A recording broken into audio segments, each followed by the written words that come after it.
As many of you know, the Union cause still remained in peril during the summer of 1864.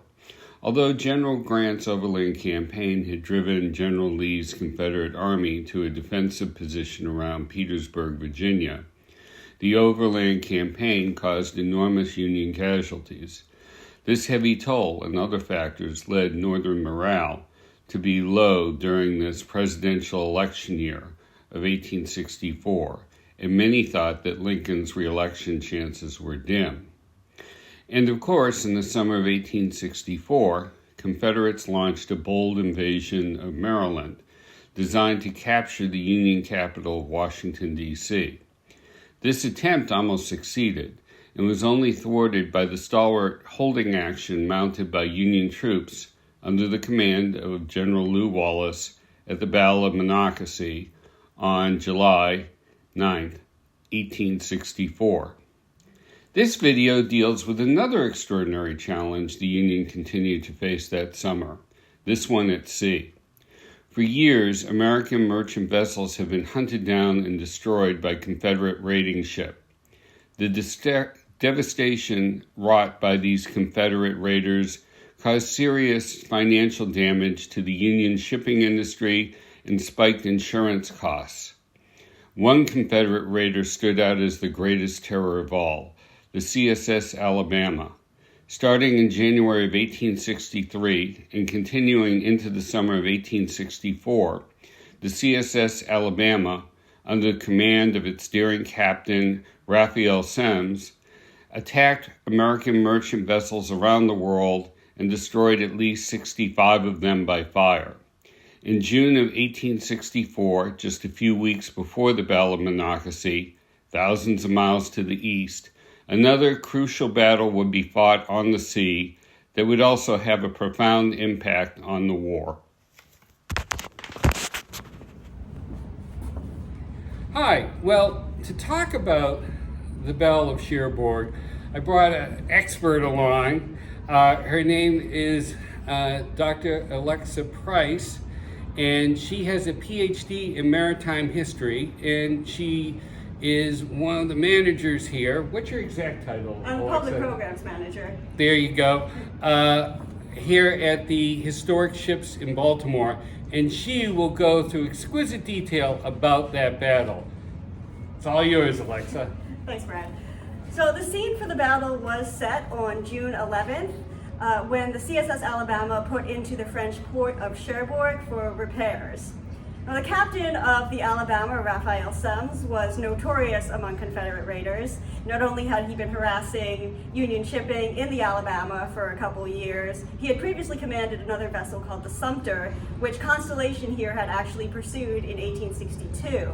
After that period, the Sumter put into the port of Gibraltar, and Raphael Semmes was able to then change his command to the Alabama and move on to raid another day. So when he was in Cherbourg with the Alabama, the USS Kearsarge, which was a United States vessel that was nearby, had been pursuing the Alabama and was very excited to hear that she had kind of blocked herself into a port and proceeded to that location to effectively blockade the Alabama. At this point, it was very clear to the captain and crew of the Alabama that if they were ever to leave that port, they were going to have to fight their way out. The scene was set for essentially a duel between these two ships to occur in the near future. So Raphael Semmes spent the next few days drilling his crew on the guns to make sure that they were battle ready. When she eventually did have to leave the port, and it was clear that they were going to sit there forever or just get out with it to face the Kearsarge or any other vessels that could come by, they had to be escorted by a French vessel from that port. France was then a neutral country, so they wanted to make sure that if these two ships were going to duke it out, they were going to do so in international waters and not involve France in a military capacity.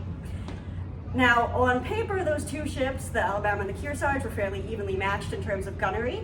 The USS Kearsarge was a sloop of war similar to the Constellation here, and had 4 32-pound long guns, like this one right here, fires 32-pound solid shot, as well as 2 large Dahlgren guns on the deck, which could deal a lot of damage with much larger projectiles. The Alabama had been purpose-built as a raider by a British firm for the Confederacy, so had not been previously a United States warship that had been moved into the Confederacy. It was, again, built for the purpose, but had 6 of these same 32-pound long guns, as well as a couple larger pivot guns on deck, again, for more power and larger shot. The battle itself took place over about an hour. The ships spent that time circling each other, all trying to get shots in along the hull to do the most damage. And despite firing 370 rounds or more, the Alabama was not able ultimately to gain the upper hand in that battle. It's not really known how much the Kearsarge fired, but it was definitely a good deal fewer than 370 rounds. And there's several reasons for the Kearsarge's victory there that had nothing to do with the number of guns or the shots fired. The Alabama had at that point an inferior grade of powder. It had either just been subpar powder or deteriorated over time, which meant that despite all the drilling and all those shots fired, the Alabama was not able to inflict as much damage. The shots weren't as powerful or as accurate as they might otherwise have been. And the Kearsarge had a makeshift iron cladding. It was a wooden ship, but they had makeshift iron cladded with chains, kind of like chainmail on the ship to protect areas like the engineering spaces or where the boiler was, to keep those areas from being damaged by any shots fired upon it.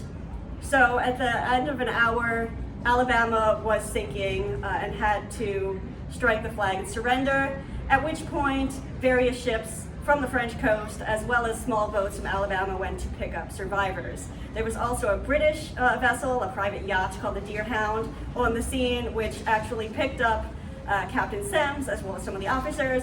So once again, Raphael Semmes got away at the end of this battle, although the Alabama ultimately did sink.